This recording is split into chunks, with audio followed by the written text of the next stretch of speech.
Hello ladies and gentlemen, what is going on? It's your boy Izzo33, welcoming you back to another episode of Pokemon Shield. Last time, we climbed our way up into Winden and also caught for ourselves a little ice penguin named Ice-Q.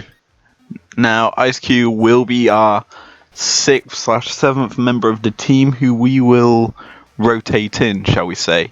Now, we are here in Winden and this is the first time we're probably going to explore Winden as a whole.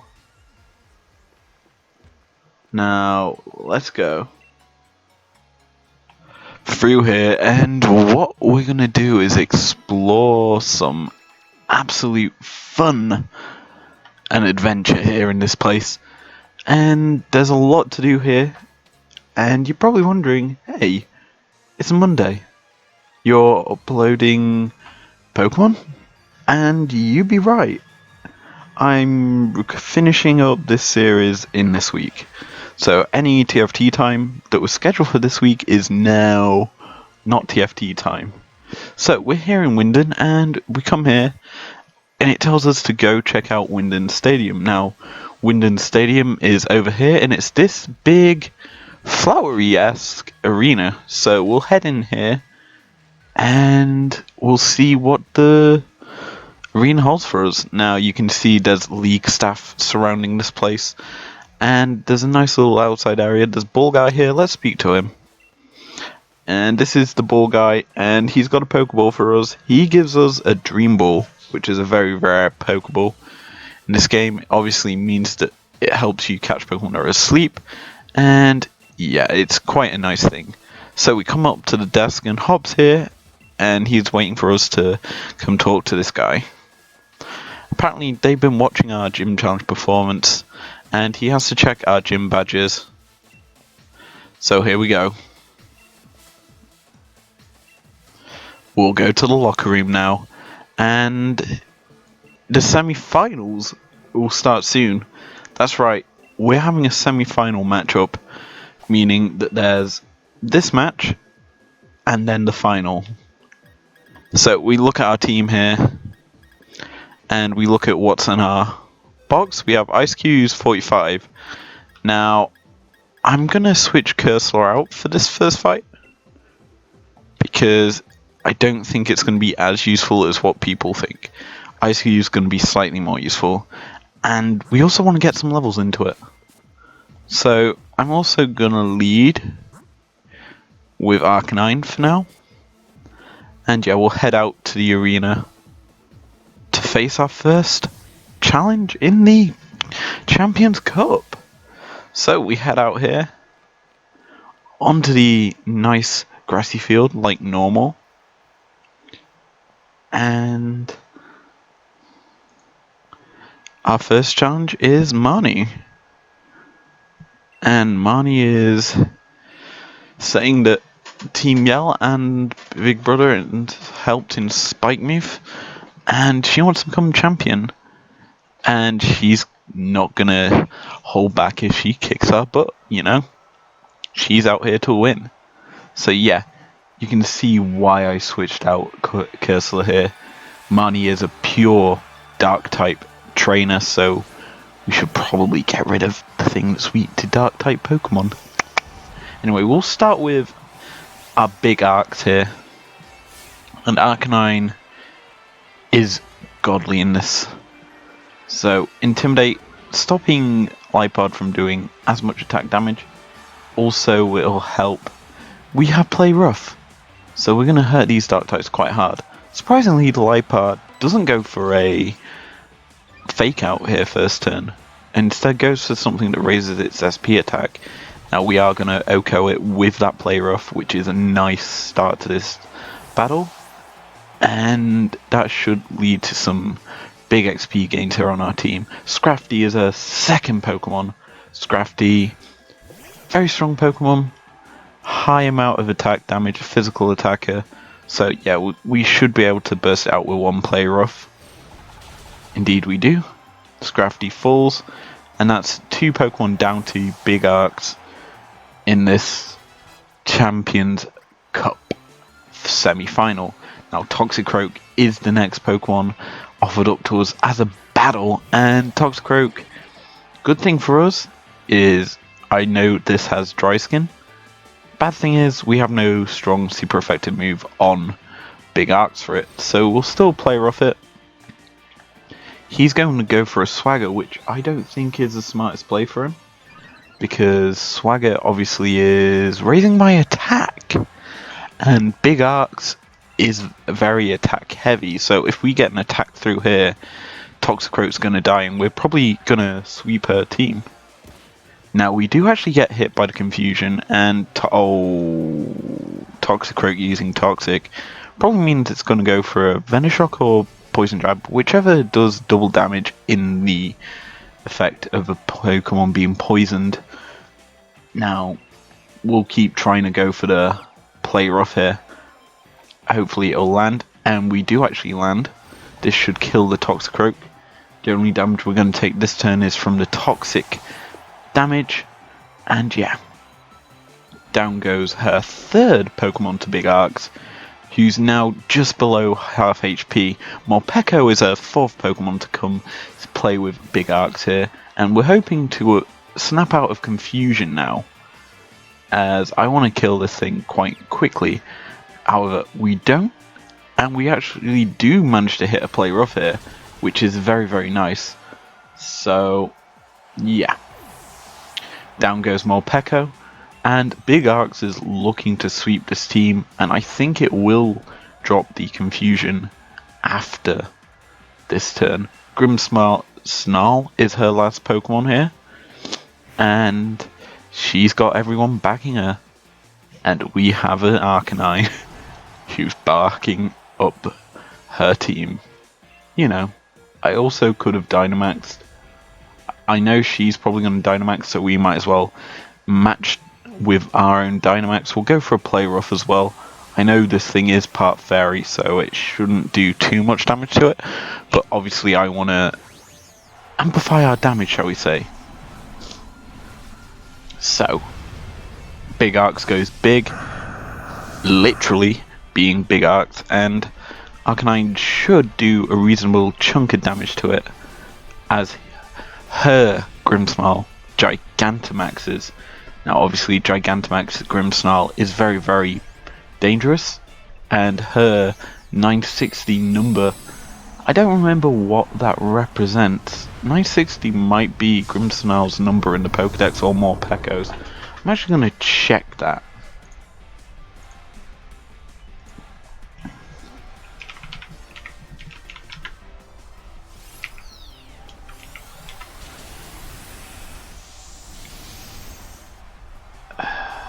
I don't actually know.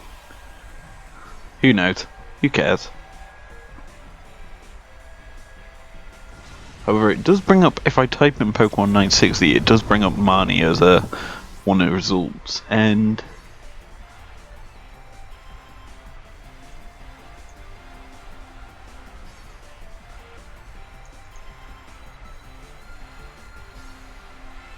so I'm actually going to check what 960 means.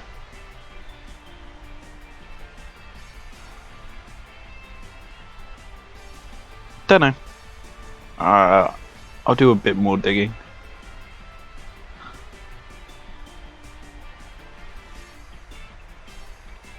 Anyway, who cares? We do manage to beat her Grimmsnarl here, and yeah, that is the end of Marnie's run in the Champions Cup. We move on to the final, and yeah, we get 7,000 Wing Wangs, and yeah, this is the part of the game where we're looking to finish up. And they were cheering for her, and we drove the Onyx Wild, so she's pleased about that. And she's cheering us on in the cup to hopefully see us win. And yeah, that is the first round done. Hop is in the final match, and his team is on fire. Hop's team's on fire. Da da da da da da da. Hop's team's on fire. Pardon me. I know you didn't get a long break, but the match before yours ended quicker than expected. Challenger Hop won quite handily, so as soon as you're ready, back on the pitch. Yeah. Cause Hop won so quick, he already wants to battle us again. Like, why? I don't want to battle you. It means I have to do more work. Yikes. Anyway, we enter back onto the field. Hop comes out too, and it's time for rival versus rival. Number 189 versus 33. Let's prove to you who will become the next champion. And I'm hyped for this battle. 2 rival battles in a row. Jeez, who would have expected this? And yeah, I love the music in this arena. It's probably the best music in the game. So, let's get into what Hop's starting off with. He starts with his double. Again, standard start for him. It's what he started with throughout the entirety of the game, from when it was a Wooloo. And yeah, this should be interesting, as double does have physical attacks, like double edge and horn drill. I forget what the move is, but it does have some physical attacks, so good thing we start with our big arcs. And I'm going to start with a Fire Fang just to get some stab moves off onto the double to see how much damage that does, and hopefully try for a flinch slash burn. Now big arcs gets paralyzed here from that body slam, which kind of is really bad for us because we want Arcanine to be very quick and able to not take so much damage so that we can really sweep this guy's team. Now he is paralyzed right now, and wow, he uses a full heal or full restore and avoids. Okay, that's triggering. Now I wish I had some full restores. Sadly I only have hyper potions, which is okay. I'm not too fussed about that. But you know, I am fussed that he has paralyzed us and used a full restore already against us, and Arcanine's gonna fall here. Oh no, it is now. I'm gonna see if I do have a full restore here. If I do, I'm using it. Sadly we don't. We have a max revive though. We might. It's kind of funny that I have that.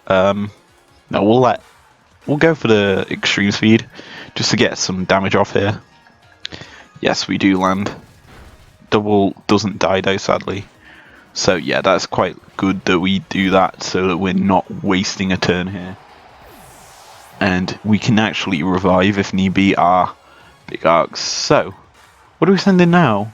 I mean, we could send in. We'll send an Ice Cube actually. We might as well use it for a few turns. And so, first turn play. Well, the obvious one is, because this is probably going to go for a body slam first turn onto us. I'm going to try and set up. Really, you paralyze again. Luckily, we have Ice Face, so that pops, and we get a free turn to set up the Hail to recreate our Ice Face. It's a lovely little tech here that people do with Ice Cube, and it's why I love it so much. But Ice Face regens, and yeah, you haven't popped our face, and yeah. Now we technically do have a free turn here, and I'm going to Amnesia actually. I was thinking, why not go for the free paralyze heal here, and I was just expecting a body slam. Now we do Amnesia here, which does increase our SP defense, so we are going to be taking a lot less damage now. And I could switch out here, but I think we go for the freeze dry. Now we are going to get reversal. That shouldn't do too much, even though it is super effective. And yeah, he's apparently been what? Wow. You lucky mother trucker. I'm going to switch Ice Cube back out to. He's going to go for a fighting type move. We should switch out to Gadwa here, expecting it, so that he doesn't kill off anything, and yeah. Shouldn't do too much damage against Psychic type here. And Gadwa's going to trace that Steadfast, so flinching isn't going to be too useful against our Gadwa. No, good switch in there. Even if it was a crit, that did nothing in terms of damage. And that should be double dead. Yes, it is. Okay, good switch out there. So, Gadwa is in. Ice Q is alive. Corviknight's leveling up. And we are slowly but surely progressing through his team.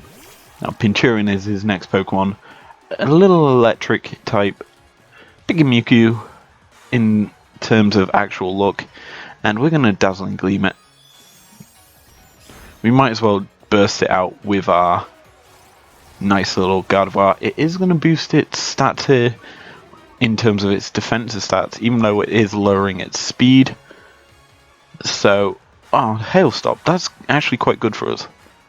So what we can do now is, in theory, reset the Hail for our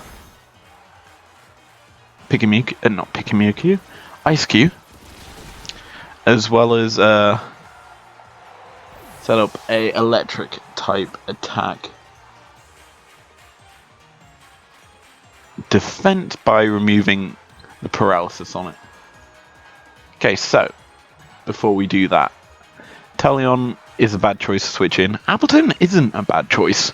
Reason being, it can resist the electric type attacks from Pinchurin, and it can also do a lot of offensive things. It can also recover. We have got them options if need be. So we're just going to Dragon Pulse it, kill off the Pinchurin, and yeah, nice easy round of battles for us. And the great thing is Appleton gained a level up to level 52. Corviknight now, and I think what we do here to deal with Corviknight is send in our own Corviknight and see which Corviknight is better. So, here we go. Corviknight versus Corviknight. 48 level Corviknight versus our Unnerve and his Unnerve Corviknight. 52 to 48. Okay. And the good thing is we can power trip you. Meaning the more stat boosts, the more damage.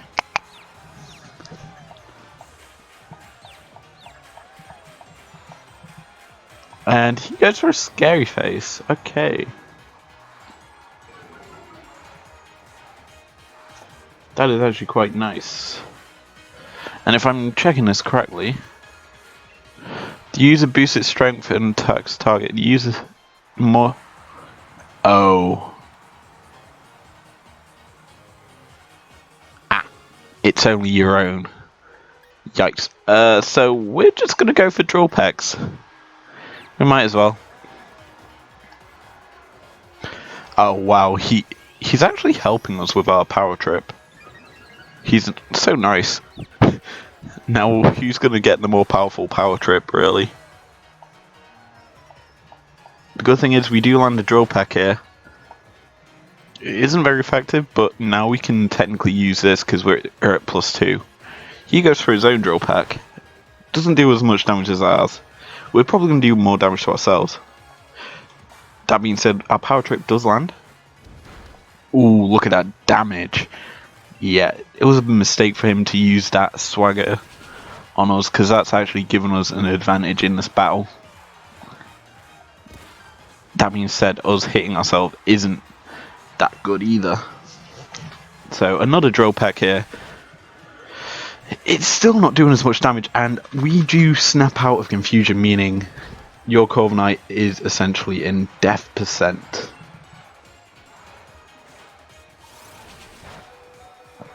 Ours barely lives on 2 HP.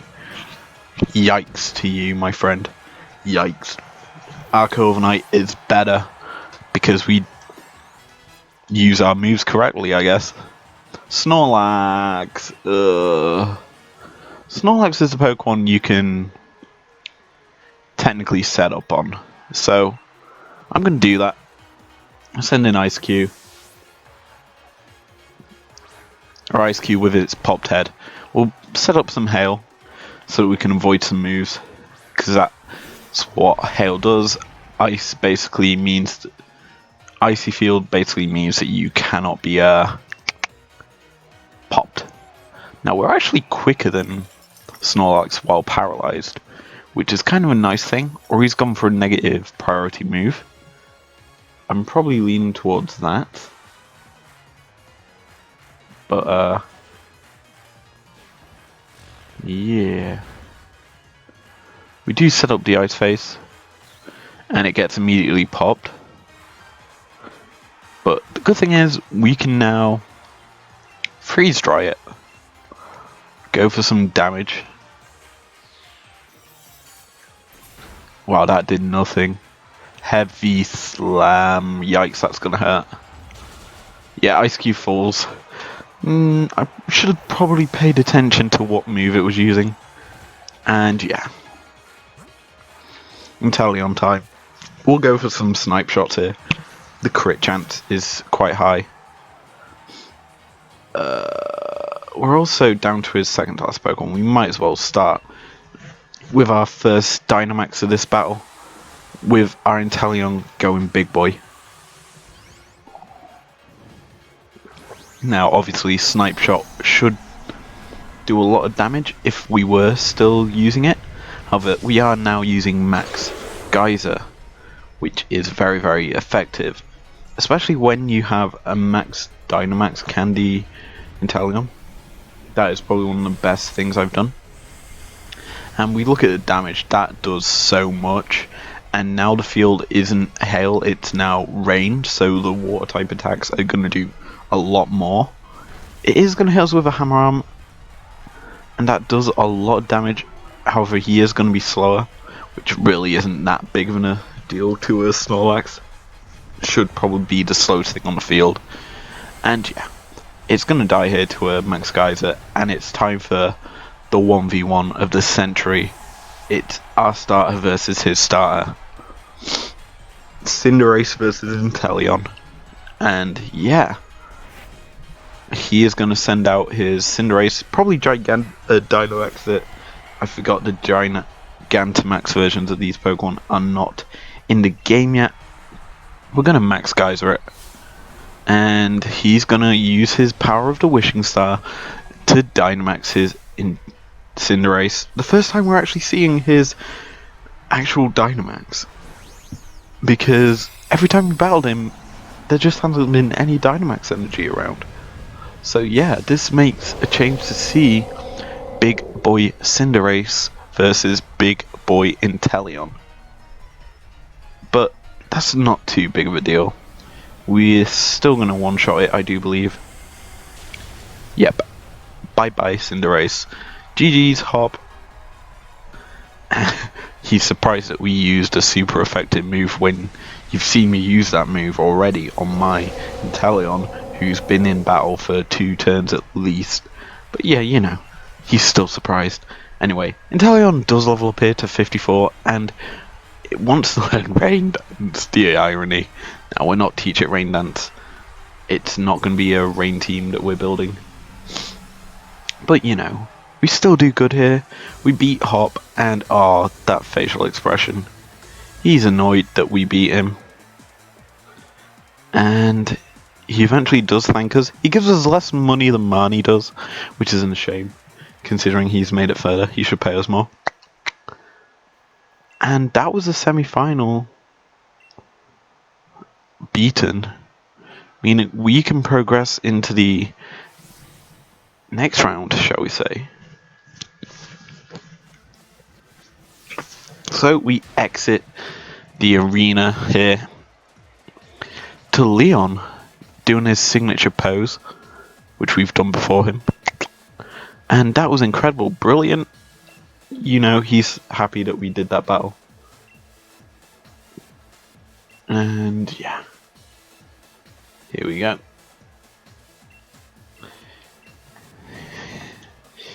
That was the battle. Over and done with. And the good thing about this is he's completely exhausted, and it's time for us to refill some energy and go get a takeaway. And if you read that message in the top left corner, you know what we are to do. As we are in our hotel.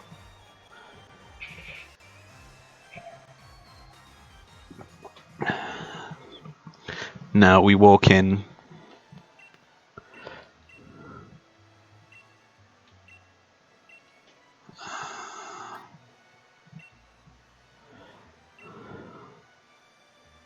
And it's kind of funny that we're being interviewed when Hobbs stood right next to us.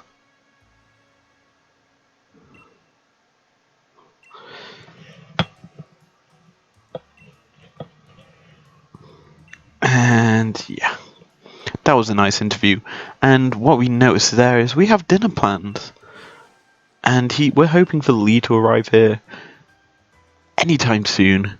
And we're waiting for several hours. But you know, who knows? He's never late. And yeah, he always keeps a promise. And look who walks in. It's Piers. And Piers is now taking the mick out of Hop because he's worrying so much for his brother. And apparently the champion was heading for Rose Tower. And obviously I don't know where it is, but you have to get there via the monorail. And he will see us at dinner. And apparently they don't know why he's there at this hour. And Piers need take us to that place, obviously, because we don't know where it is. And he's gonna be nice here.